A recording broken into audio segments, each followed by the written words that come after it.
nhómនឹងធ្វើការរត់ពីពលានពោធិ៍ចតុងចាស់ទៅកាន់មុខបរមរាជវាំងមានរយៈចម្ងាយ14គីឡូម៉ែត្រចង់ដឹងថាខ្ញុំរត់ទៅដល់អត់ឬមួយក៏ខ្ញុំត្រូវឡើងម៉ូតូជិះមកផ្ទះវិញអញ្ចឹងដើម្បីធ្វើឲ្យការរត់យើងបានរលូនយើងត្រូវតែងើបពីហើយមុននឹងរត់ដែរយើងក៏ត្រូវកម្ដៅសាច់ដុំមុនផងដែរជៀសវាងការរត់អត់រួចឲ្យខាតពេលយូរខ្ញុំក៏ចាប់ផ្ដើមធ្វើការរត់យកតែម្ដងចាំមើលថាខ្ញុំជួបឧបសគ្គអីខ្លះ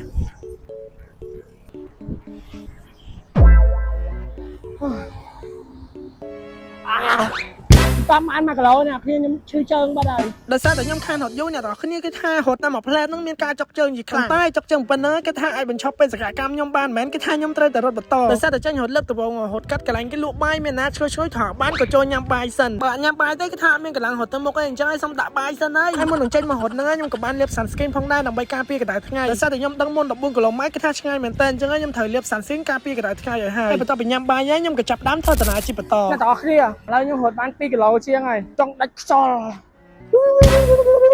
អ្នកទាំងអស់គ្នាមើលទៅទឹកមកទៅគេថារត់ទៅលែងមុខហើយប៉ុន្តែក្នុងនាមយើងជាមនុស្សស្មោះហើយយើងត្រូវតែរត់ឲ្យដល់គោលដៅឲ្យបានខ្ញុំទៅលែងមុខហើយ A few moments later ពេលបំផុតអ្នកទាំងអស់គ្នាខ្ញុំក៏បានមកដល់រាជវាំង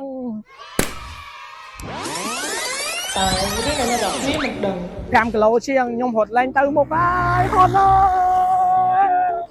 សម្រាប់អ្នកទាំងគ្នាគេថាខ្ញុំរត់បានតែ5គីឡូតែគេថាឡើយខ្ញុំរត់លេងទៅមកវិញអញ្ចឹងខ្ញុំក៏សម្រេចចិត្តថាឡើងម៉ូតូជិះទៅតែម្ដងអញ្ចឹងសម្រេចថាការរត់ពីពលានពោធិ៍ចតុងទៅដល់មុខវាំងគឺ fail ហើយនេះគឺជាសង្សៀនហងដែលមាន SPF 50 PA+4 ដែលជួយការពារពលិថ្ងៃបានល្អមែនតើហើយមានលក់25ខែក្រងហ្មងអ្នកទាំងគ្នាចង់ទៅរត់ទិញនៅណាក៏បានដែរជាមួយ sunscreen ហងហើយពីមុខនេះគឺជាសំណប់ចិត្តខ្ញុំហ្មងគឺថាទៅណាទៅណីគេថាខ្ញុំអត់ដើរផ្លេចទេជាមួយ sunscreen ហងហើយនឹង BB ហងអ្នកទាំងគ្នាដាក់ចូលគ្នាមកគឺថា the best ហ្មង